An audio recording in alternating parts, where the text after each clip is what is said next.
Family members and friends gathered at the family home at Eriku in Ley yesterday morning as early as 7 o'clock. The Morobe Provincial Administration came to a standstill as senior officers and members of the Provincial Executive Council arrived to pay their respects to a man highly regarded in Papua New Guinea. Hours later, another prominent member of the family, younger cousin and Speaker of Parliament Finkewe Zurenoc, arrived at the family home to meet with other senior family members. Soon after, Sir Manasupe's body was taken to the Ley funeral home. Mr. Zurenoc said his brother had a brilliant mind and had a lot more years to give to the country. He was one of those few Papua New Guineans who was appointed on merit to the position of Chief Secretary. He worked hard.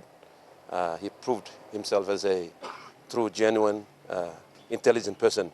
For me, it's a celebration of his life. I had the opportunity and good fortune to spend so much time with him in the last year that he's retired and came back to Ley. So I spent like every second weekend I spent it in Ley with him. It was within these offices of the Morobe Provincial Administration that a young Manasupe Zurenoc set the foundation for a long, distinguished career in the public service. The man who Papua New Guineans later came to know as Sir Manasupe grew up in the Eastern Highlands and later studied law at the University of Papua New Guinea. I was proud of his achievements, but at the same time, it's this humbling kind of thing. So we come from a family where our parents used to tell us not to go beating our chest and saying, I'm this and that.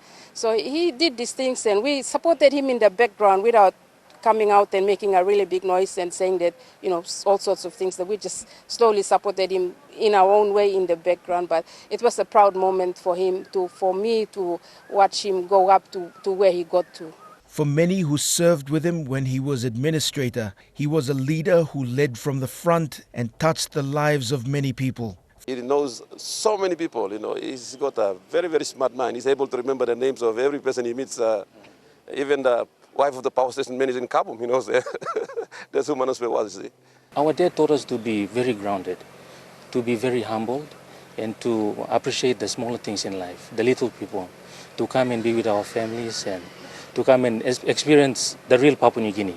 In the beginning of 2016, Sir Manasupe retired from the public service. He also announced he was suffering from Parkinson's disease. Over the last 3 years, he had lost his ability to speak and move due to the disease.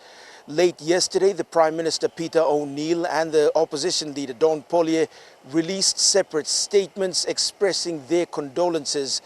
Both men expressing that Sir Manasupe was a leader whose advice was both sound and wise.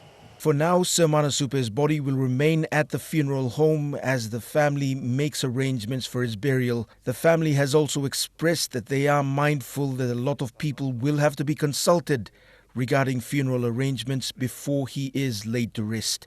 Scott Waide, National EMTV News, Ley.